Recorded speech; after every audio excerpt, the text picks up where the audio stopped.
Just work. What about you? Work, work, work.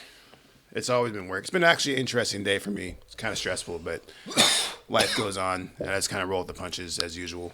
Yeah, I But just feel like sometimes things run their course, and it's time for the next phases. everything happens for a reason, Facts. and that's just us being cryptic about it. But yeah, things happen, so we just kind of roll with that. But that allows me. Let's just say that a lot of more time is freed up in my life, and that allows me to put more effort into stuff like the Quasar Qult podcast. Yeah. I have a lot of cool ideas that I'm trying to enact through Star Camp and through Quasar Qult that I now have time to do. So Hell yeah. we're gonna do that, and so I would say just keep following us because we got some pretty cool shit lined up.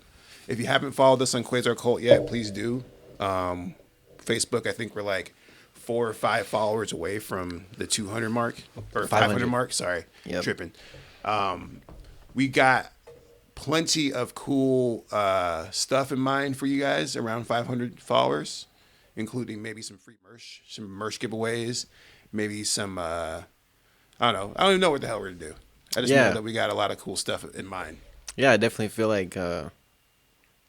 We just do something special for him, bro. I feel like we definitely gotta do a giveaway for sure. Yeah. We've been saying a giveaway, but people be sleeping sometimes. It's all good. So make sure you follow us at Quasar Qult on Facebook. Trying to get to that sweet 500. Yep. Follow us on Facebook, Twitter, Instagram. It's all the Quasar Qult. Yeah. We are smoking on some Yam Yams. That's our sponsor. Shout out to Tyrone. He is the man. Yeah, that was my first hit of the day. That's when I'm like, oh shit. That's the first hit of the day. Yeah, it's the first. It's gonna be a banger because this is Jeter. My throat's a little like, oh shit. Prepare yourself. We're not ready for that, son. I've been smoking a lot less because I went to New Zealand and I couldn't bring the smoke over there. You didn't pull a breeding grinder on him? No, I did actually manage to bring.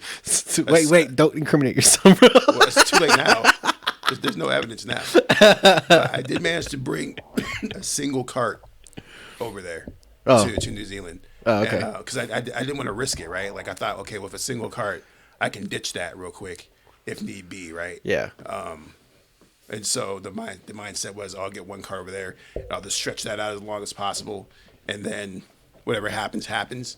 And so that's basically what happened. I got a cart there, and literally had it for like 3 days, and I was trying hard to like little tiny hits. But yeah, it lasted for like 3 days, and after that, I was basically sober the rest of the time I was out there, which is awesome. Nice. But then when I came back, I just don't really have the desire to smoke like that because I've been so focused. But when I do smoke, it's like, oh shit, weed's tight.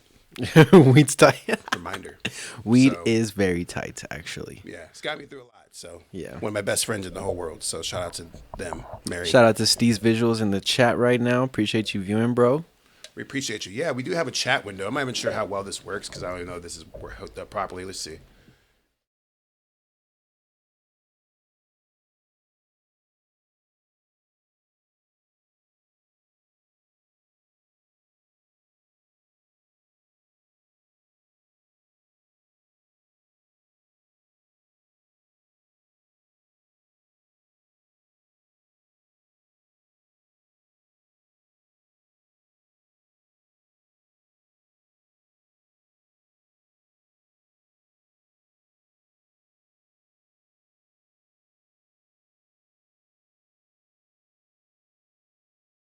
Phoenix as well. Hell yeah. We don't have a lot of listeners, but we have good listeners. So shout out to you guys listening to this. And if you do listen to this, share it with your friends. Be like, man, I heard this really great podcast with these two guys who just talk about entertainment stuff in ways that I relate to. I think you should listen to it too. And you hit the share button and you let your friends hear it. We appreciate that because we are sponsored on Anchor. We do get ads on there. Yeah. So, if you go listen to us, you'll hear my little ad that I made for Anchor on there and shit. So. Oh, he said that the sound went off and then it came back on. Yeah, I think I knew what happened there. It's all good. Oh, okay. I pressed the wrong button.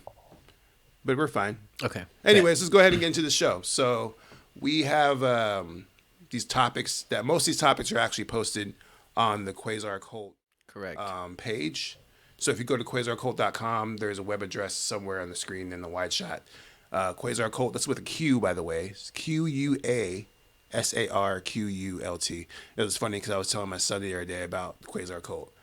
And he's like, why is it spelled with a Q?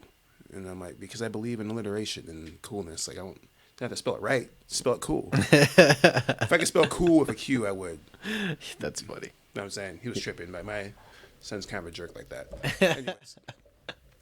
We have all these topics that we're talking about are on the Quasar Qult blog. Make sure you check that out because we're posting on there just about daily some of the freshest news. We're getting back into album reviews. I just dropped the album review for Black and Ack. They're a local act out here.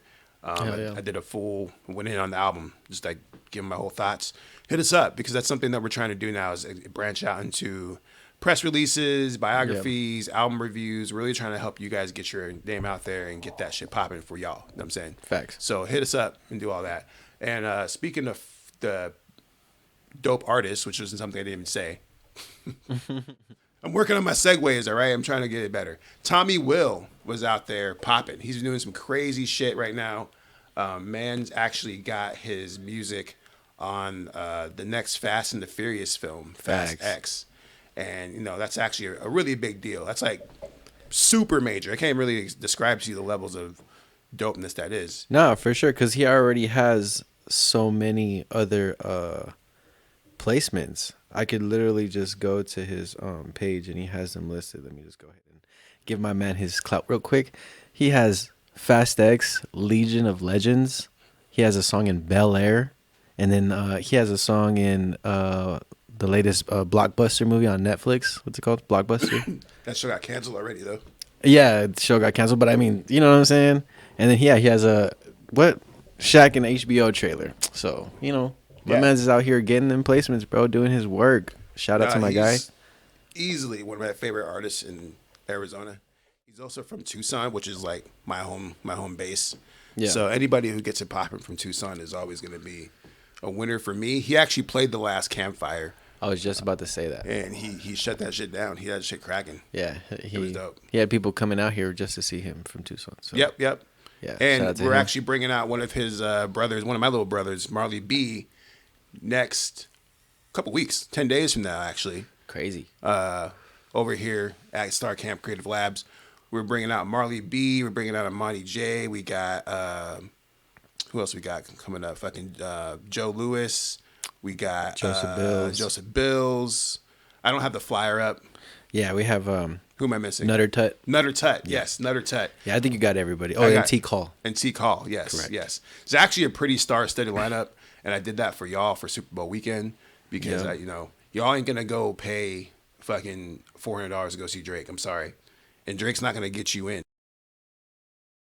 Might get you in for free, but I don't think that he's actually going to do that because at the end of the day, Drake's busy. He's out here grinding, doing his thing, making millions of dollars. Now, he's not going to try and get you in the club. I'm sorry. But he's playing at the W the same night that we got our show. There's a lot going on because as you guys know, if you don't know, if you're watching this outside of Phoenix, Arizona, we have Super Bowl going on right now. So our entire city has just turned into a clusterfuckosity. I can get that out. To I seen some. What is it? Philadelphia plates earlier. Oh, they're already out here, bruh. Yeah. So we have the Philadelphia Eagles and the Kansas City Chiefs, right? We do, yes. Yeah. Officially now. Yeah, and so that's gonna be fun. I mean, there's nothing wrong with those two teams. I mean, I don't really know. I mean, I guess Philadelphia Eagles fans are kind of aggressive. Yeah, I've heard. That's a thing. I don't know much. I'm not a big football guy, so you won't even catch me on. Are you going to participate in the Super Bowl festivities? If it's at Star Camp. Well, I mean, they got like the NFL experience going on and all that shit. Yeah, I mean, maybe we'll see something. I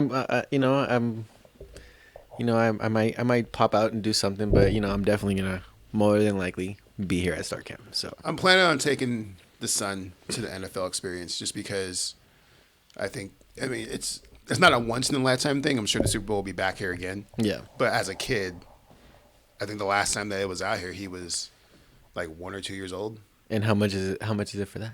It's free for kids under 12. Oh. So if you're under 12, and it's not even, the thing about it is that it's not at the stadium. Mm-hmm. It's at the Phoenix Convention Center downtown. which is kind of weird. I kind of wish it was at the stadium, but Yeah. whatever. I don't control the Super Bowl logistics out here. It's not my job. But it's free for kids 12 and under. I think it's $20 for people over 12. Nice. And it's supposed to be like all kinds of like drills and people signing autographs and football, NFL That's cool. shit. I So, might just go buy like a Pop It a Funko Pop. Because we at Arizona Mills, they have this really cool shop that has like a ton of them, and they have like teams and stuff. I might just go and cop one and get something signed. You feel me? I know that the concerts are looking kind of whack right now. Last time they were out here, it was the Roots. Oh, And it was downtown. Like they shut down the whole downtown area, like right there in Washington and First, right in front of the stadium. And it was like a block party, and the Roots played. That was fucking awesome. dang. That was super cool the way they did that this time, or last time I should say. But this time around, it's Paramore, Dave Matthews Band, and Imagine Dragons. But it's like inside the actual stadium, so you have to pay tickets to go in there and see them and shit. Like it's not like a free block party, and they might still do the free block party, but that was lit last time when they did that. That was like super cool. It doesn't seem that they're doing that this time, which is super sad, because that was probably like one of my favorite parts of the Super Bowl was just like the music and the acts that are coming out here. I feel like it might be a COVID thing now. True, we are in a post-pandemic environment. You know what I'm saying? So I feel like there might be some type of regulation. Things that are have. different now in this world that we live in. Yeah, definitely some weird energy in the world right now. So I think part of it too crazy. is because honestly, if we're being dead ass honest about that shit was kind of dangerous, like on a terroristic tip. Not even to get like dark, but we're getting dark. Yeah. Like from a terroristic tip, like you could just walk up like pretty much near to the stage. There was no security. Yeah. It was just like an open ass, massive. There's fireworks going off and shit. It was crazy. Like Dang. there wasn't a lot of security going on. You know what I'm saying? Like if you were on some terroristic, I'm gonna harm some people shit, you could have pulled up to the Super Bowl and blew up the Roots if you wanted to. Goddamn. Right? I'm dark. Sorry, I get dark sometimes. But I'm just saying, like that's what I was thinking about. Was like, damn, like. There's no security. You can just pull up and just do whatever. So they probably thought about that this time. They're like, man, we got like mass shootings going on and all kinds of shit. We need to make sure that like, we're in an environment where these people could be safe. You know what I'm saying? Because last time it was not very safe. Yeah, that's what I'm saying. That's what I mean by like weird energy. Just crazy energy going on right now in the world. And just post-pandemic shootings, all this type of stuff. I mean, I know the world's always been crazy, but it's like I feel like, of course, back then it wasn't like in real time in your face. You know what I mean? We literally see things in real time. And that to me is like, it's just wild how like you could literally like the second something happens, it's posted online and everybody in the world knows. Yeah. I blame TikTok for that. Not TikTok specifically, but like, I guess like the TikTok generation. Yeah. In the sense that, anyway, we're victims of that too. So I'm not gonna act like I'm above it or like some old ass man. Like, oh, these kids in their social media apps. I'm all over fucking social media. Facts. But now we're in a generation where it's just like, we want to be heard and seen, and it's all about like, doesn't necessarily matter who has to get hurt in the process. Let's just get the story out, right? I mean, there was a really bad shooting. I didn't really want to talk about it, but there was a shooting recently involving 4 black police officers and a black gentleman. And me personally, I chose not to talk about these topics on social media because I believe that's all it, from my experience, all it does is just stoke the fire. But what's interesting about that is that the fact that everybody was willing to share the video on Twitter and say how horrible it is, not realizing that they're perpetuating the madness. You know what I'm saying? And I'm not saying you should also ignore it. Yeah. You know what I'm saying? But at the same time, there's a balance there because, like I said, it's about being first, right? Yeah. And we talked about this before, right? Where it's like, oh, a rapper dies, and the first thing people do is post it on their blogs, et cetera, so forth. Yeah. Which we have a policy that we don't do. Yeah. You know what I'm saying? Unless it's like a situation that we like maybe like super relate to the artist and we have a personal thing that we can connect to. Yeah. We're not just posting shit just to fucking be posting shit, right? No, yeah. And so like a lot of that too is part of like what we see right now in the TikTok generation where it's all about the views, it's all about the likes, right? Yeah. Views and likes, because honestly, that's like being monetized now, right? Yeah. Advertising companies will pull up on you for having a lot of views and a lot of likes, and they'll fucking pay you a bag for fucking promoting their drinks and all that shit. Yeah, that's facts. And so we just live in weird times. You know what I'm saying? And you just tie this shit into like I said, mass shootings and Super Bowl events. Like the clout chasing around Super Bowl and the TikTok generation is gonna be fucking nutty. Yeah.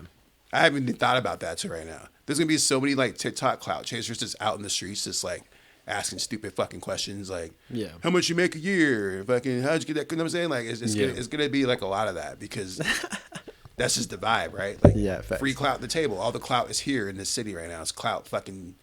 It's clout time, motherfuckers. Hope you guys got prepared. Facts. Which is a good question. Like, how are we preparing for Super Bowl, right? Like, we're trying to put together a couple events. Think about doing maybe like a Madden tournament. Yeah. I'm not sure if we're gonna do something on Super Bowl, but we might. Who knows? But I just know there's a lot of money on the table, so we might as well try and get some of that. Yeah. Because there's a bunch of rich motherfuckers out here in the street being like, I'm rich. No, that's facts. I'm paying. I think minimum price for the Super Bowl ticket is something like $4,900, $5,000. No, I know. That's crazy. Yeah, that's for like nosebleed seats. So, people are gonna pay that. Nah, I'm sure, and it's just that's insane. That's insane to me. So I always wonder though, like, does the Super Bowl sell out every year? I'm sure. I mean, does it? That's what I'm saying. Like, it's one of those things. I don't even know. You assume that it does because it's like the largest game in the world. I mean, whatever. I know for a fact everybody watches it. It's the most watched, but does the stadium sell out? Yeah, A that's motherfucker's crazy. coming out to Arizona to go kick it at State Farm Stadium to sit in the nosebleeds for $5,000 to see Rihanna. $5,000. That's crazy. The Rihanna Yeah, that's concert crazy. with the football game around it. That's crazy. Yep. I'd be like, either way though, when you're watching it, like, people will go and watch it in what is it, one of those boxes or whatever, and then like, it's like you still see it on the screen. Oh, the skyboxes. Yeah, the skyboxes. That's just the baller shit, though. That's what ballers do. Yeah, they have their whole thing set up and drinks and all that. Yeah, just to be like, Yeah, to watch it on TV, basically. that's gonna come soon. Quasar Qult. Yeah, we'll do that. I mean, it was funny because I saw a homie. Shout out to Dave Miranda. He runs Just Give Me Five, which is an incredible podcast series where he interviews legends around the state of Arizona. But he made a post. He's like, "Damn, it's really hard to get a press pass for the Super Bowl." I'm like, "Yeah, I bet," because I mean, most of that press is like, it's like literally like one of the largest media events in human civilization right now. Facts. That besides like the World Cup, it's like the World Cup and the Super Bowl are the two largest media events. Yeah. That you can be a part of. So getting a press pass to that is probably not going to happen. So if we're going to get this Quasar Qult skybox, we got to ball up and be ballers. One day. Anyways, let's keep moving. I didn't know what the next topic is. I didn't number these. Oh yeah, I did. Aha. I think we're talking about Blueface and Krishan. So I make posts about Krishan pretty often because I think Krishan is a fucking menace to society. And I'm not sure if you ever watch her videos, Bro. or like any of the shit that she does. But I'm telling you, the chick's a menace. Bro, but I watched this. I recently watched her video of her. What is it? Doing some Olympics or what is it? Olympics. She was doing something where she was like running track and she won. Oh, she used to be a track star. Okay, yeah, bro. Yeah. I saw that and I like saw her attitude, her energy, and I was like, dang. And I'm like, so once I saw that video, I went down the rabbit hole and I was like, let me see what's going on now. And bruh, I was like actually shocked with like all the amount of just drama that like there's literally videos on YouTube. You can go and click, you just put Blueface and whatever her name is. Krishan. And then like just find a bunch of just compilation videos of all the drama that they've had. It's like 15 minutes long. And I'm like, whoa. When I think about that, even just like as you say that out loud, I think about like right now where society is at, and we have a fetish with reality TV shows. Yeah. Particularly the like dating shows right now, and they're like a real life dating show. You know what I'm saying they're loving hip hop. They're all these different housewife shows. I heard apparently that they do have a show coming out. They do. See, that's going to be like a highly rated show. It's gonna be crazy. People are going to watch that shit because It's gonna we're be addicted. crazy. We're addicted to that shit. We love to see conflict. We love to see people just be like, Nah, I saw the video where Blueface went and knocked out Krayshawn's dad or Christian or whatever her name is. Bro, that was crazy. I was like, yo, he ran up on him and just woof. I was like, God damn. No, I've seen some wild. crazy shit. Like she has this video where she talks about how they've had like multiple abortions, but then she got pregnant. I guess she's pregnant now. And it's okay. She took 3 pregnancy tests and thought she was having 3 babies. See, like, I might have been like pro-life or like pro-choice, but the thing is about it is that like That plus the toxic fight. She got into a fight with Blueface here in Tempe. Oh no, in Scottsdale. In Scottsdale, Yeah. yeah. And that went viral. There's a right? video in yes. And then like she has a rap video that I saw recently, and she's a terrible rapper. You know what I'm saying? I was like, Jesus, this is terrible. My Lord, this is terrible. But that plus all this stuff that's just surrounding them, it reminds me honestly of like Tekashi 6ix9ine when he was like at his peak, where it was just constant, just like Fuckery. drama and fuckery. Yeah. And you know, if Krishan dropped that album right now, people would buy it. It would go crazy. People would buy that shit. It's like Ice Spice literally just top. What did she get? She got number 31, right? And it was 16K units sold. Imagine if she dropped the album. And apparently Ice Spice is like the hottest shit right now because she had her own shoe with Adidas now. She has her own shoe with Adidas Right now, Ice Spice. Ice Spices. Ice Spice. The Ice Spice ones. And she literally, bro, she just dropped one EP right now, just 6-track EP. So she dropped the EP. She got a shoe out right now, off of that one song of that. What is it, Munch? But see, that kind of makes sense though, because I look at someone like Ice Spice, and for her, it's not her rapping ability. It's mostly her looks. That's what I said. She has a whole look to her. That's exactly what I said. She could totally be a model. Mm-hmm. She can act. She could totally do films. You know what I'm saying? So anybody who invests into that would probably, the first thing they would do is try to pivot her away from the rap. That's exactly what I'm saying. Because you're not going to want her. She's not going to come in like fucking Lauryn Hill and fucking be considered to be one of the greatest rappers of all time. And she's not going to step in the cypher with Black Thought and be like, I'm saying, like, she's not doing all that shit. She's going to go into her videos and she's going to twerk and she's going to be sexy. She's going to rap some cool bars over some drill beats and then go get a movie deal and be in like Scream 4 or some shit like that. What Scream are they on? No, they're on Scream 6. Scream 8. She'll be in Scream 8. Calling it out. Ice Spice and Scream 8. Mark my words. Word marker. She's going to be in that shit. She'll have a cameo. And she'll get stabbed up and, you know. That's what it is. Like, and I talk about this all the time where it's like when you're an artist, like, you have to think about pivot points. Yeah. Like the ability to pivot. Like, it's cool. I think 10 years ago, maybe even 15 years ago, it was about, just having bars and being like, yo, I could rap my way to the top. Like, I think 8 Mile kind of fucked up that perception a lot because what's funny about 8 Mile is that, right? Like, so in fucking 8 Mile, you know, he's in there, he's eating up all these MCs, like, blah, blah, blah, blah, blah, blah, and all this shit. But at the end of the fucking movie, he still had to go to work, bro. Yeah. He still had to fucking go back to the fucking factory because he had the gay dude covering his shift. Yeah. So he's like, yo, I'm going to go eat these MCs up real quick. Yeah. He's like, all right, go ahead and do your thing, boo-boo. And then he went and he ate the MCs up. I'm not even sure if there was a cash prize involved or not. Facts. He just fucking ate them up. And then he's like, yo, I got to go back to work. I got to get a job because I got to feed my family. And Facts. Shit. And so you got to always have a pivot point in the sense that, like, you could be the most talented motherfucker in the world. Yeah. I tell people this all the time. You could sing, you could dance, you could do backflips, you could fucking write a fucking sonnet. But if you don't have a plan in action to be able to pivot when shit doesn't go the way that you want to, you're going to be having a tough time. Yeah. Especially as you get older, too. Yeah, I agree. I'm damn near 40, right? I just put out a song. Shout out to myself. Shout out to me. Shout out to me. I just put out a song with my homie Cash Lansky. You know, we're both pushing 40, dog. And we understand that, like, we do this shit because we love to fucking make rap music. Yeah. And we enjoy expressing ourselves that way. But it's not necessarily about, we're going to do, like, 100 million fucking streams and fucking go on tour with Drake and shit like that. Yeah. I mean, it'd be nice. But, you know, at the end of the day, we're just catering to the few people who fuck with us heavy that fucking want to hear our shit. You know what I'm saying? I got a couple of fans out there. Yeah. I got a couple people who rock with me, who are down. You know what I'm saying? That's all I really need at this point. Yeah. So, go check out my new single, though. Yeah. Above, featuring Cash Lansky and Kaiser Chilhelm. Yep. Yeah. Shit's a banger. And it's also out on the comic book. Yeah, I made a comic book, too. Yeah. That was stressful. Like, was honestly, it? like, yeah, it was a lot harder How many renders do you got from? So that's the thing, like, and people have been talking shit about AI. No one has talked shit about my comic, thank God, because it's fucking fire. I would fucking torch them. I would torch y'all. No, I wouldn't do that. But no, on the real though, like, I when I went into this and I started this, and I'm like, this is gonna be so fucking easy, dude. I just type in the fucking prompt and it just does it.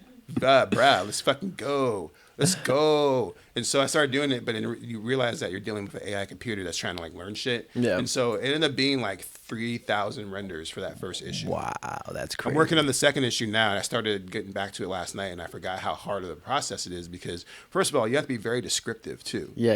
Like you have to know what the fuck you're talking about. Like I'm over here typing in African American male jumping off a cliff and kicking a ninja in the face with energy blast coming out when you kick them, and it says pow, and you have to make sure that they're on top of a. That's like the whole prompt, and then you have to be like high quality definition HD, all that bullshit, 16:9, all that bullshit.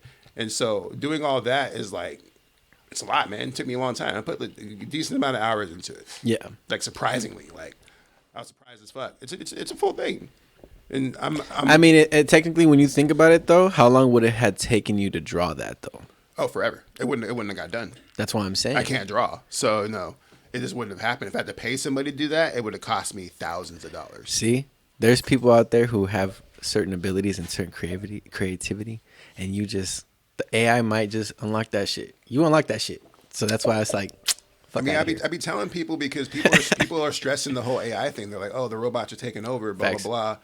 They're gonna take my job, and it's like, nah, man. Like, it's actually a new career. It actually will get you more time if you do it right. Like, I use AI in just about everything I do at this point. Same. Like from my But copywriting. let's not give all the. Well, what I'm saying is that I'm not out here like, oh, fucking everything I do is AI, but I use it. Even like last night when I wrote this thing, I wrote the thing. And I just put it through AI to be like, well, how about you try like this? And maybe went back and I go back. I work with the AI. I don't let the AI just do what I'm trying to let it do all the work. I work with it to make my work better. Yeah. I try to learn from it, right?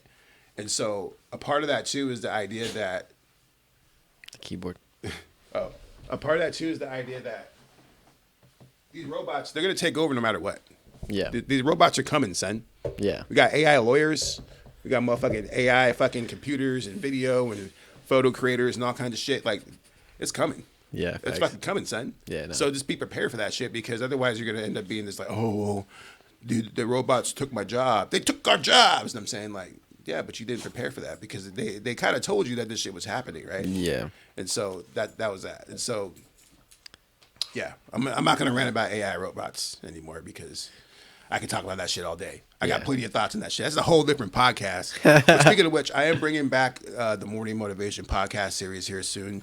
I'll be in here talking to y'all about shit I got going on and stuff like that and trying to figure out the best way to motivate y'all and try to get y'all to like, think about your careers and like your past that you're trying to take as an artist and as a person in general. You know what I'm saying? I'm going to try and do some more spirituality based things and things like that. Hell yeah. And trying to find ways to like shine and be great. Yeah, my dog was just like tripping right now. I don't know what to say. She's gonna make a cameo in every episode in some kind of way, shape, or form. Where she's just like, I'm gonna roll around the ground, make that noise. I'm gonna be in the mix. Maybe one day she'll make an actual cameo. You know what I'm saying? So, yeah. Anyways, next topic. We got over here. We're talking about Marvel. Oh yeah, because Mr. James Gunn over here. What do you mean, Mr. James Gunn? Mr. James Gunn. That's everybody, bro. Well, it was prompted by James Gunn and the idea that he just announced the Marvel universe, the DCU universe, where he's talking about how he wants to. He announced 10 projects basically. Yeah. And those 10 projects are basically talking about how there's a new Superman movie, which I don't agree with. Yeah. At all whatsoever. I think that Superman should not be touched, just because of the fact that it's just not what we need right now. I think that there's just so much of Superman already. It's kind of the same thing with Batman, and like I don't know what it is with like what's going on over there at DC, but like they just got so many Supermans and so many Batmans. It's like they didn't give anything else a try. It's like they just keep. It's like, you know what I mean? I don't know. It's wild how many remakes they got of Batman. That's the thing about it, because it's like I'm not that familiar with the DC franchise. I'm more familiar with Marvel than I am with DC. But that's the point, though, bro. They like when besides the Hulk, what else did they have from Marvel that was on television or movie? You talking about DC? No, I'm talking about Marvel. Before like the Marvel Cinematic Universe kicked off, what was what was popping for Marvel on as far as TV wise or movie wise. Oh, I see what you're saying. You know what I'm saying? Yeah. There hasn't been 3 remakes of Iron Man. Maybe just Spider Man. Spider Man's the only one that's been remade. But other than that, though, I'm talking about like there hasn't been an Iron Man, there hasn't been Captain America, there hasn't been, you know what I mean? There's been the Hulk, but that's about it though. Everything else has been like, Yeah, I mean, it's besides the MCU, yeah, there's not really like a lot of like good content that came out of Marvel in terms of cinematic and visual stuff. But the MCU, they just got the formula right? So it's the formula that everybody wants. They have, Yeah. in DCU, they decided, oh, well, even though we have these successful standalone movies like fucking the Batman and the Joker, we still need a cinematic universe to put it all together because otherwise we're not going to be as cool as Marvel. yeah. And it's crazy because like Marvel, like they basically just started that off now. It's like everybody wants to have that now. You know what I mean? Because they built it up so well and made it to this point where, basically Endgame or whatever. Yeah. And everybody wants to get to their end game now. I mean, honestly, like I think that what the best move would have been to like work with Zack Snyder and just finish the Zack Snyder verse. Because what's crazy about all this and what's like the elephant in the room is the Flash movie, right? Like, so James Gunn came out and was like, "Oh, Ezra, like, oh, it's gonna be all good. Like, he's going through rehab, and the Flash movie is like one of the best superhero movies I've ever seen." And like the way he's talking about it as if though like this Flash movie is very important in the future of the DC, right? And maybe it's like a reboot or whatever. Maybe it's something that's going to like launch off these new characters. Because obviously, he also said about Henry Cavill, he's like, "Yo, we didn't fire Henry Cavill. His contract just came up, and so we're just like, hey, we're gonna go with a different Superman that's younger and all that." But even with the Superman movie, they're like, "Oh, it's not gonna be an origin story. It's gonna be like a legacy story about him dealing with his Kryptonian heritage and also being a human." So yeah, it's like it sounds kind of like Invincible-y. So is it like I'm thinking like, is it gonna be like at the end of this they're gonna be like, oh yeah, so Man of Steel and Man of Steel or Man of Steel and Justice League were connected all together in like a whole universe thing. Well, see, that's why the Flash movie is so important. I feel like they're gonna do something like that where it's gonna be like, oh, it's like a multiverse. Yeah, it's gonna be the same thing as Marvel. Yeah, you feel me? Like they're just gonna not have this whole multiversal war unless they do it. Wait, no, they do have a multiverse war in DC, huh? Yeah. Well, I mean, it's centered around Injustice. Flash. What is it? Injustice. Well, Injustice is an alternate universe. Oh, you're fucking but right. Flashpoint is like basically their multiverse, and that's basically what they're probably going to do in these movies. Never mind. But going back to the topic of the day, though, like everybody's trying to jack Marvel's swag because the bag, right? Like, if I can get you invested in the story and then extend that shit over fucking 40 movies, damn near, and 99 TV shows and some comics. But it has to be. But it's like it has to be successful too, and that's the thing now. It's like Marvel already put such a high pedestal on how well they did it that it's like people want to be like Marvel. Because I literally read something the other day where it was like the company came out and said, "Oh, we're gonna make our own Marvel style universe." It's like Marvel style is. It's already like the phrase. Exactly. It's like they coined that shit. Yeah. You know what I'm saying? So it's like now I saw that and then the Mummy remake. Mm-hmm. It's like that was supposed to kick off a MonsterVerse. It was supposed to kick off the Dark Universe. The Dark Universe. Yeah. The Mummy, the one with Tom Cruise. In case y'all haven't watched it, it's a remake, and it was supposed to be the start of like Wolfman and or Werewolf or whatever. It was supposed to be Frankenstein, like you know what I mean. All those. It was supposed to be this whole universe of all the monsters, and that because of the Mummy failing, they stopped it. Yep. So we didn't even get to see the Dark Universe come to fruition. It's like it has to be good, and it's like that's off the first movie. Y'all gave up. That it's like that type of thing, Yeah, it feels like kind of like some Netflix shit. Yeah, where it's like, well, that didn't work. We're gonna move on, even though there's like 100 million people watching that shit. Exactly. It wasn't 102, which is our goal. So fuck y'all. Yeah, and it's like wow, okay, like and they had star-studded people lined up to play these monsters, bro. Like I'm talking about like Russell Crowe, dude that comes out in No Time in no what's the movie? No Country for Old Men. Oh yeah. They had that dude casted as somebody. It was gonna be like a great a great. It looked good. You know what I'm saying? And it just stopped. And then apparently The Rock now is gonna have his own. The It's Rockverse. called the TRCU, The Rock Cinematic Universe. That's what it's called, bro. I swear to Connecting God. all his movies together. That's the thing though, because like when it comes to like these different franchises, right? Like to be dead ass honest, to be fucking frank, Superman, Justice League, Batman, those should be some of the most successful movies of all time. They should be, yeah. Right? They should be because on paper it makes sense. Like Superman, like it should be like Batman and Superman in the top 10. But they actually might be. Actually, I don't think they are. Has Superman ever made $1 billion on a movie? Batman has, but Dark Knight. I think the last one made over $1 billion or close to it. Okay, yeah. I'm pretty sure it did. I don't know. The Robert Pattinson. I'm pretty sure he made $1 billion. Did you watch it all? I did watch it. Took my son to Bro, see it. That was the worst thing I ever did. Bro, I was like, yo, son, let's go see this fucking Batman movie because it's a Batman movie. It's about to be lit. There's going to be like fucking Batman shit going on. Not a lot of Batman shit going on in that Bro, movie. There's a lot of talking, a lot of sadness. Very boring. Very dark. And I'm sorry. I don't know how y'all say that this is the best Batman. I saw something the other day that said, oh, the Robert Pattinson movie is the best Batman movie of all time. And I'm like, It is not. it's not. The Dark Knight, what is it? Not the Dark Knight Rises. What is it? Dark Knight. The Dark Knight, yeah. No, Dark Knight, I would definitely say is probably the best Batman movie. So with the next Batman movie, they're talking about doing The Brave and the Bold, which is the story of him and his son, which is actually it's actually probably one of the best Batman stories that you could probably adapt. Oh, really? Yeah, it's actually a pretty lit story. And James Gunn's doing it. It's like, okay. But the point is that you don't need any fucking more Batman movies. You don't need any more Superman movies. What you need to do is fucking just focus on some really good storytelling and work with fucking some new characters and some new IP that got people interested in new things. We already know Superman's story. We already know Batman's story. Yeah.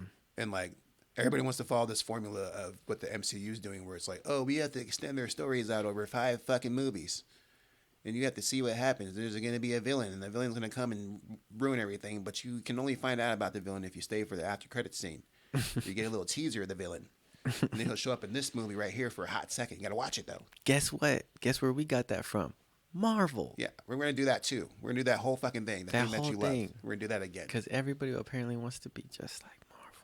Yeah, and it's like, I mean, I get it. I mean, they wrote the formula, right? Like, they literally wrote the blueprint of, like, a cinematic universe. I just feel like the way that these companies are coining it, though, it's like, damn, just do it without having to be like, oh, we're doing a Marvel style. Like, bro, just do it. Just do it. Don't say it. Just do it. You have to come up with a new name. Yeah. You can't call it, like, a universe or yeah, a you can't multiverse. call it You have to cinematic call universe. like Y'all can't call it that now, okay? Stop it. A multimedia experience? Dang. Nah, son, don't give them that. That's ours. See, that's ours. That's our son. That's what we be doing. Multimedia experiences that go Yep. beyond just fucking cinema shit. Yep. Rides and shit. Yep. Stickers, scratch and sniff stickers. You can smell fucking Batman's suit. You scratch it and inside of it. It smells all gross in there. Anyways, as far as Marvel, I think eventually people are gonna get sick of the formula. Kevin Feige came out and said, like, nah, y'all are never gonna get sick of superhero movies. It's because I feel like he's listening though. I feel like he does, even though he does troll. I feel like he knows the direction to go. I think he knows the direction to please Marvel fans, because there's so many different adaptations of the comic books. Like he said, there's 80 years worth of comic books. 80 years worth of comic books. That's so much, and they've all been manipulated, different stories, different timelines. So like, if you put that in a cinematic universe and you just like, because there's literally, when you watch Endgame, there's different pieces from every different. There's 2 different types of Infinity Wars, right? Or 3? Yeah. They got 3 different. They got all pieces from every single one and made it into one whole thing. And like, I don't know. He might just do it right, you know. You just reminded me because my favorite artist ever in the world, Donald Glover, he just announced that he's actually working with Sony to do like, I wish I had the name of it in front of me, but he's doing like an obscure ass fucking Spider-Man character villain I never even heard of. It's like, God, I don't have my phone. Look it up. Look up the Donald Glover Spider-Man movie, and he's playing like a villain that I'd never fucking heard of. It's like a blues musician or some shit, and he's gonna adapt that into like one of their villain rogue movies. Hypno Hustler. The Hypno Hustler. Thank you. So Donald Glover is doing a movie Holy shit. about the Hypno Hustler, and so the Hypno Hustler, I never even knew who the fuck this guy was, but apparently he's a Spider-Man villain, and Donald Glover's like, yo, I'm gonna go ahead and do this because no one even knew this shit fucking existed. I'm gonna fucking bring this to light, and it's black. Wow. So it's actually pretty lit that he's doing that. It also gives him an out because like if it's trash and it's like, oh yeah, you know, I did that. Whatever, we'll brush that off to the side. But if it blows up and it's like, oh man, Hypno Hustler toys and rides. So it says here he will star in and produce a film on Marvel supervillain Hypno Hustler. The Hypno Hustler. Damn, but he's starring and producing that film? That's what he be doing. Bro, Donald Glover. He has like 4 shows coming out. Nah, but yeah, it's because he be snapping, bro. Yeah, he has like literally like 4 projects. He's doing a remake of Mr. and Mrs. Smith. Like the Brad Pitt, Angelina Jolie one. Oh, yeah, remake of their shit. They're redoing that as a TV series. Oh, nice. He has another TV series that they just dropped photos of that's like about a woman who's like obsessed with like a Beyonce-like character and like stalks her and shit. And then he has 2 other projects, the Hypno Hustler one, and there's another one that he's working on. But no, he stays working. That's my guy, dude. Just my inspiration. Oh, damn. Donald Glover. You're the man. Nah, I know. He be snapping, son. He be snapping. He be out there doing shit, getting it popping. Anyways, off of this movie shit, let's go ahead and talk about this last topic. What is it? Oh, yeah. Ray Vaughn. Ray Vaughn has a song with Ab Soul. And I think I saw in the comments, I think he might have left, but he was like, can we talk more about AZ hip-hop politics? And it's like, nah, because y'all don't be talking about the right people. And I'm not even going to try to like name names or shoot people out. But what's happening here is what I'm seeing here out here in the scene, quote unquote, is that we're bigging up people who are friends and buddies and like we grew up with and et cetera and so forth. And we're not big up the people who are putting in the work, you know what I'm saying, and who are out there making big connections. We just mentioned 2 people on this show, Ray Vaughn and Tommy Will, who are doing major, massive fucking things. Yeah. And whether they are from here or, you know what I mean, have some type of relation here, like y'all have mentioned them before. You know what I mean? Yeah. Y'all have mentioned Ray Vaughn, but didn't put him on any lists. He doesn't end up on the list. He doesn't get the awards. He doesn't do any of that because what it really comes down to, and this is going to probably hurt feelings or whatever. Yeah. But a lot of the people in the scene, they want reciprocation, right? Like if you're not out here like fucking saying like, oh, you know, if I give you props, if I'm all like, yeah, Voodooeyes is the man. He's so dope. Fucking go check out Voodooeyes' shit. He's dope. And I say that on my podcast, et cetera, and so forth. And you don't retweet it or share it or tell your friends or do whatever that I said that about you, then it's fuck you. Yeah. That's how this scene operates. Facts. And it's like, that's not how that shit works, especially if you're trying to come from a journalistic standpoint, which we try to do. And that's like kind of how I was trained. Like I used to write for Phoenix New Times. Yeah. You just report the shit. It's not your job to get the love and the respect. Like you think about it on like a more like general level, like Fox News and CNN. Yeah. Ain't no one giving Fox News and CNN love. Yeah.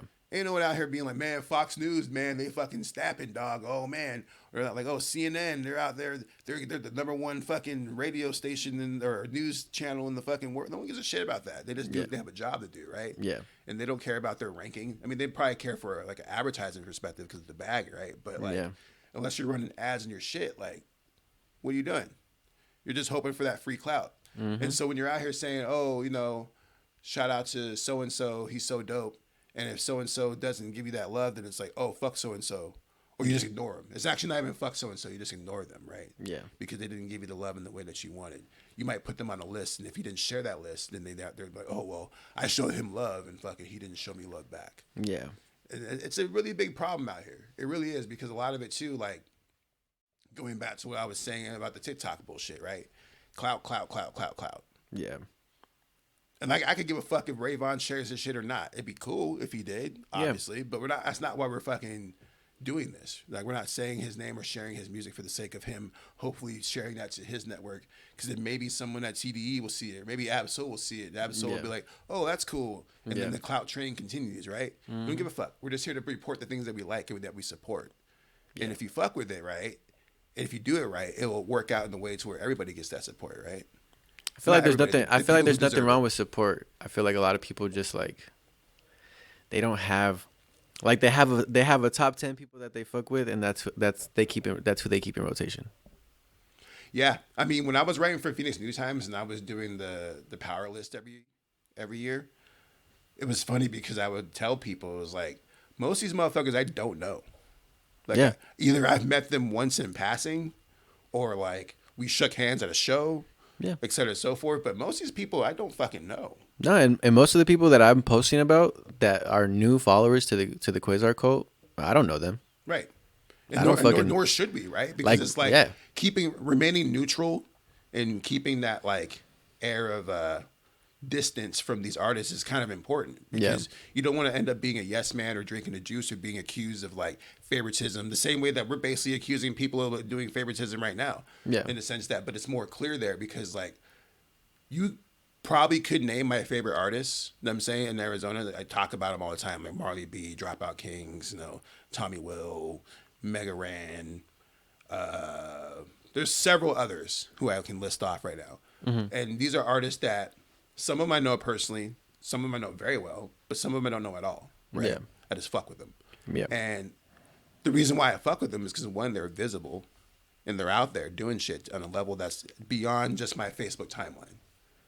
You're getting art, you're getting play on movie trailers, you're fucking getting written in articles, you're out here reaching people that are outside our perceived pre-constructed network, which is what social media really is, right? We control who we see on Facebook, we control who our fans are, we control how our posts are seen, we get to control all that shit. But if you're really popping outside of that, then that shit will fucking radiate outside of that. Yeah. And you'll see it. And a lot of people hate that shit. And that's the thing, though. Like, honestly, I'm not. I'll just speak for myself.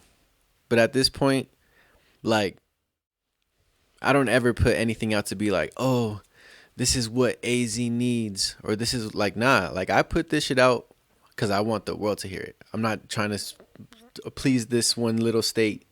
Like, there's a huge world out there that listens and enjoys and supports. Like, and of course, you're gonna get hate. But that's like, it's balance. Where there's hate, there's love. And, you just got to know how to just ride that. But at the same time, nah, bro. It's like, we're not here just as we're not here to just drop it for one specific. We're here for the world, bro. We're here for the world. Well, that's the thing about it, too, is like being an artist, there's a sacrifice there. Yeah. And I think that nowadays, because there's a combination of instant gratification, social media, entitlement, all these different things where people just think that because I created it, it deserves to be heard.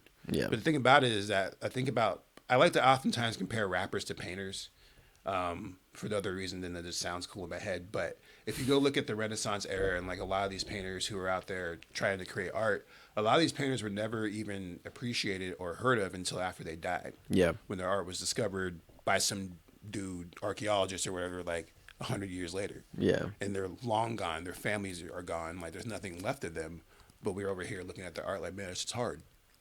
And Man, so Van Gogh, we need to make a whole thing for him. right. And so as rappers, right, like it's almost kind of the same vibe where we just create. And we just hope that to fall into that, I'll say 20% of rappers who become famous off of their rapping. Yeah. But I don't know, flash forward fucking 50, 60, maybe even 100 years from now, where there's like a whole different digital medium of how we consume our shit. And people are listening to vintage MP3s or whatever, however they're doing that. They're going to find like all these different songs, similar to how like we nowadays dig through vinyl for samples, right?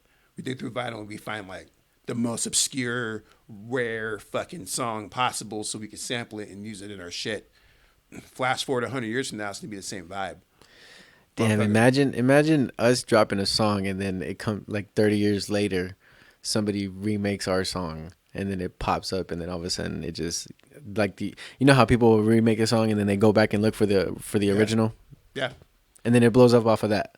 That's exactly like basically like what it comes down to is that we as artists, we think that because of the Tik Tok generation and all that bullshit that, I put it out, I need to get a response right now. Right now. And if I don't get the response right now, then I failed. And it's like, there's fucking 8 billion people out there. In a perfect world, you could reach all 8 billion of those people to where all of them hear your art. But that's part of it too, is that we have such a narrow focus in the people that we try to reach, because we think oftentimes, and this is like me going into my creative consulting side of things, we mistarget our demographics. Yeah. We think that, oh, like, I'm a prime example where, like, when I was first coming up, I was like, oh, I should be making music for people who like hip hop and fucking enjoy Nas and all this shit because I'm a hip hop artist, right? Yeah. But then when I came to discover, as I got more comfortable with my music and I was doing with my artistry, I was like, no, I should actually be making music for nerds, black nerds who like to fucking go off about the MCU and fucking listen to fucking weird samples and shit like that. Like a lane that's different from the lane that I was expecting to be as an artist and the lane that I'm in now. It's worked out pretty substantially for me because I realized that. And oftentimes it's just having the conversation with your fans, right? And being like, what do you like about me? Why do you like me? Why do you like my music? And you might be surprised at what you hear. Yeah. That's our pro tip of the day. Pro tip of the day. Anyways, so we're at the 50-minute mark, I think, right now. So we could wind down. Our last episode was 100, a minute, an hour and 20 minutes long. Sorry, I've been smoking that yams. An hour and 20 minutes long. So we can give them a shorter episode this time around. But we can talk about all the shit we got going on. Campfire number 3 is coming on February 10th here at Star Camp Creative Labs, which is the studio that we're recording this wonderful podcast in. If you want to get your podcast recorded here, as you can hear, it sounds pretty cool. We got videos and all kinds of shit. Eventually, you'll be seeing titles on the screen and all kinds of stuff. We're going to have different backdrops in here. It's going to be lit. Yep. Hit us up. Hit up me or Voodooeyes, and we'll see about getting you in here and producing the podcast for you so you guys can be heard by your fans and the like. Also, we have Taste, which is an event put on by my homie, the Fonz Early Project, in collaboration with Starstruck Multimedia. I should have had all these flyers up, but I don't. So, whatever. But Taste is coming February 18th. It's actually a chef cooking event. So it's actually 2 chefs going head to head, cooking tacos for y'all. Good. You can eat the tacos. It's going to be crazy. We got live performances, drinks, DJs, all kinds of shit. 420 friendly. I think Yam Yams is involved too. So it's going to be crazy. It's going to be fucking crazy. It's going to be fucking crazy. Damn. We also have our next comedy night. Shout out to Fluid. Our last comedy night that we did last week was actually pretty dope. No, yeah, it was great. It was very different. I was like not expecting it to be that. Yeah, it was dope. Like I've done a bunch of shows. I've done like hundreds of shows that are in the music variety. As my first ever comedy show that I put together. Wow. With Fluid, and it was actually surprising, man. It had me thinking I might be able to put together a little tight 5 and hop on stage and drop some jokes. ever since that event, I've been writing a couple of jokes, man. I got a couple of jokes on my phone. Yeah, bro, I got a couple too. I was like, I told Fluid the same thing. I was like, I might hop on there, I might see, just to see if I'm funny. Cause what's dope about it is that like, it's a whole different thing, right? Like, I'm used to being on stage and I'm used to hosting shows. And while I'm hosting, I might tell a joke on the fly. Yeah. But if you're going on there for the sole purpose of making people laugh for 15 minutes or whatever, different. It's a whole different vibe. You got to make sure your shit's fucking funny as fuck. Yeah. So I've been thinking, I got some bangers. We'll see what happens. It was funny because I told my wife one of the jokes the other night and she didn't laugh. But then I realized, I was like, nah, you're not my demographic. You're not my demographic. Because it's kind of a dirty joke, and it was like, actually, it was a very dirty joke, and she's just like, "Oh, is that the joke?" I'm just like, "Yeah, that was a joke. Shit's fucking funny, right?" She's like, "I guess I don't get it." I'm like, "Oh, yeah, you're so nice." My wife is a sweetheart. I know, like, honestly, she's like the sweetest, like nicest girl. She don't know about the dirty shit that my mind be doing, man. Honestly, I had a lot of people that were like weirded out when Kevin Hart had his first couple ones that came out that were popping. They were like, "Oh no, I just don't find him funny because he talks about his kids and yelling at his kids and this and that." And I'm just like, that's the thing about it is like comedy is so specific. Like, yeah, there's so many different genres, so many different styles, and even when we saw that like at Thursday High Comedy, where like all the comedians had such a different style. Yeah, that's what I was. Yeah, like no one had Facts. there's not like a blueprint for it. Like with hip hop music, there's kind of a blueprint. Yeah, especially nowadays, it's pretty formulaic where it's like, okay, get a tight beat, maybe some 808s and some kicks and some on there, and fucking rap on that shit. Yeah, maybe some auto tune. Put a hook on there, you're good. You can't tell someone a comedian that, right? Like, oh, take a joke and fucking put the punchline here, fucking, you know, make sure you have a little setup for the punchline right here, and then make sure you can't. There's no formula, right? Yeah, there isn't a formula. You can just go up there and say random shit and be funny, right? Yeah, that's facts. There was a guy who tried doing that. He just had some random ass fucking jokes. None of them are hitting. None. We didn't record his set. I'm actually not even trying to talk shit. I'm talking shit because it was funny because this dude, whose name I remember, so it doesn't really matter. He came up to us. He's like, "Hey, can you not record my set? We have all the sets recorded." Oh. And I was like, "All right, bet." So we didn't record his set, and we. Brody bombed. Bro. Brody bombed. Bro, if you're gonna be like, oh, we're not gonna say any names, but I'm gonna say the specific event that happened. He don't know. He ain't watching this shit. He don't fucking know. The thing is that like, but that's kind of what motivated me because like you have to have the balls to go up there and tell jokes, right? Yeah. And you don't know what the crowd's gonna be like, especially at this place where it's like our first time doing it. So it's just random ass people. There's not like a scene here, and I'm saying it's just like people aren't coming in expecting a certain type of joke. They were just coming in like, you know, kind of blinded. And that's kind of what you do, right? Like if I wanted to go tell jokes about fucking being black, right? I would probably go to like a black related club that would fucking resonate. I'm not gonna go to Scottsdale and go tell jokes about being black. I might, but it's probably not gonna hit because most of the people there are not gonna. They're gonna be like, I don't get it. What the fuck's a backwood? I don't fucking understand. Yeah. Like. They're just not gonna understand the lingo or like my story. If I wanted to go tell those jokes, I would go to a neighborhood that had those type of people that would know. Our place, we accept everybody. We're Star Camp. We are all inclusive. All inclusive. And so when we have all these people come together, you know, we got diversity. We got diversity. We got all that. You gotta be funny as fuck. Yep. I was just saying, I'm low key inspired, especially with the camera set up and shit. Like, bro, I might shoot myself a little fucking 30-minute comedy special. On some Dave Chappelle shit. No, yeah, I saw how it looked. Just knock that shit out, bro. Pretty crispy. Check that shit off. Put that shit out. I'm actually kind of inspired. This is like a random tangent because I be doing shit. Aaron Daniels, his last movie, The Unhitched King. Oh yeah. Starred Rob Kazi in it, and Rob Kazi actually did a stand up recently over. It might have been a stand up live. Oh, somewhere. But Aaron filmed it, 60-minute thing, and he actually also added skits to it and made it a movie. Oh, nice. So he has another movie coming out with this like stand up like skit thing, and I'm like, bro, I would just do that, bro. I've had dreams. That's of fucking like, dope. Because I keep thinking about my next project, right? Which by the way, I'm slowly starting to decide what that's going to be. But the people want the bond too. I keep thinking about a TV series, right? Yeah. And I know that at one point we had talked about doing sketch comedy. I would love to do like a sketch comedy Chappelle show situation and bring that shit back. Damn. But I realized that I need a whole team for that. Yeah, that's I can't facts. just expect that shit to fucking work with my own gumption. So, but we'll see. Maybe in the next fucking 3 or 4 years, we got like a little sketch comedy shit popping off. Yeah. Maybe even sooner than that. I mean, hell, we should maybe just start doing like improv nights here and just start filming that shit. Should be pretty lit, bro, to be honest with you. That's the thing with Star Camp. Like, we are trying to do like all kinds of shit. Like, all kinds of shit. I don't want anybody to try and think, oh, this is a rap venue. Nah. To just do rap shows there. No, bro, we do everything. We do everything. Listen to what we literally just said. We had a hip hop show, Star Camp, which is and even then, our acts are always different. We had somebody coming in here, and what was Hayes playing? Saxophone. He was playing a saxophone during his entire set. We had Ashley Phoenix. We had Fluwood. We had Tragedy. Like, there's so many different genres here that have already touched Star Camp. Yeah, we're gonna get weird. Like I said in the last episode, we're gonna get weird. Like, I'm gonna start doing poetry night here, open mics. Night. We got comedy nights. Yep. You could have your birth here if you wanted to. Birth? Yeah, fucking have your baby here. Fuck it, right? Just set it up.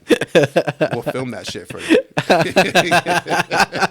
Told you we're getting weird. We're getting weird. Holy shit, that's a whole bag right there. I didn't even think about that. No, that's facts. Somebody filming that and having like a whole setup, lighting. And all that. There's a lot that goes into that. There's a lot. No, we could do it. Water birth.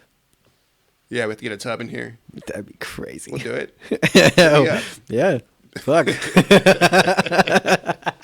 Weird. We're getting weird. We'll do whatever you guys want to. Yeah. As long as it's not like porn. We're not shooting porn here. Yeah. Yet. We'll see. Yes. See how the bills turn out later on in the year. Holy shit. That's bro, if we did porn here, that's a super bag. We'd be set. We would be. What's funny about it is that the porn scene in Arizona is fucking popping. Is it? I wouldn't know. Yeah. I would not know. That's crazy. So because story time. As I graduated from film school in 2019, I was starting to look for jobs, right? I was like, okay, I'm going to get some fucking jobs related to film. And if you go and look for film jobs out here, you will find that there's a wealth of porn jobs for camera people and editors. Like, and they pay well. They pay really fucking well. But the thing about it is that you would have to either use like a fake name or some shit like that because it ends up in your shit. And I've had debates with this, so like with a bunch of people, like other filmmakers who are like, "Oh yeah, I shot some porn, bro. I did that shit." And it's like, I don't think I want to do that. I feel that. I find sex to be a very sacred thing, and it's very passionate in the connection. I don't want to be looking at vaginas all day. Mm-hmm. Or penises, for that matter, on the edit. You know what I'm saying? Because on the edit, you got to run that shit back and, you know what I'm saying, make sure it's color corrected, right? Like, I'm not going to be out here fucking color correcting penises. This is not my bag. I just can't do it. And if I'm shooting it, that's the whole thing, too, because there's, like, smells involved. And, wow. Oils. Nah, there was one time I saw a video where the dude came and he came on the video guy, like, on his face, in his mouth, all that. Like, yeah, see, I don't want all that. Hell nah.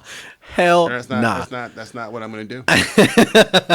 We're not doing that here at Star Camp. Never mind. Actively avoiding that. And like I said, it's probably a bag, but it makes sense that it's a fucking bag because there's juices flying around, there's smells, there's naked people, there's things that you just don't want to see. Yeah. And so, no, we'll never go that route. But for you videographers out there that are struggling for a bag, hop on Craigslist. You'll find plenty of porn gigs. Wow. Absolutely. There you go. There's a whole section dedicated to porn gigs. Pro tip number 3. Yeah, you can get yourself like mad money just by hopping on Craigslist and going to the adult section, and there's like mad camera gigs for porn people. I'm telling you. Wow. Bags. And if you don't mind looking at dudes' assholes going in and all that stuff and ball slapping if that's around, your thing, you can make a living off that shit. Yeah. So that's the factoid of the day. Appreciate y'all.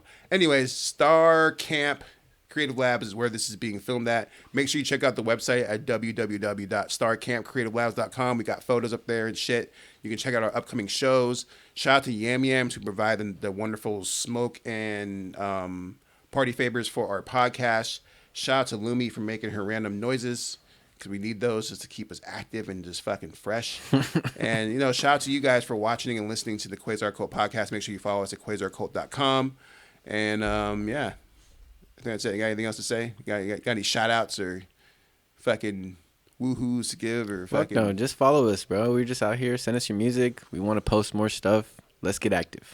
Oh, yeah. Let us know who you think's going to win in the Super Bowl. Yeah. Comment below who you think is going to win. Comment section. We'll put that in the caption. Maybe we'll give out a random prize to somebody. There's somebody who guesses the Super Bowl. There's only 1 or 2 answers that you can get, right? So, I mean, it's a 50-50 shot. You might win Quasar Qult gear. You might win something. A handshake from me. Yeah. That usually costs a free ticket. Oh, $350 for a handshake from me. $350. Goddamn, I get those from you all the time, bro. I know, right? Start sending invoices, son. Fuck. All right. We love y'all. We'll see y'all later. Peace out. Check out our cool outro. Bye. Appreciate y'all.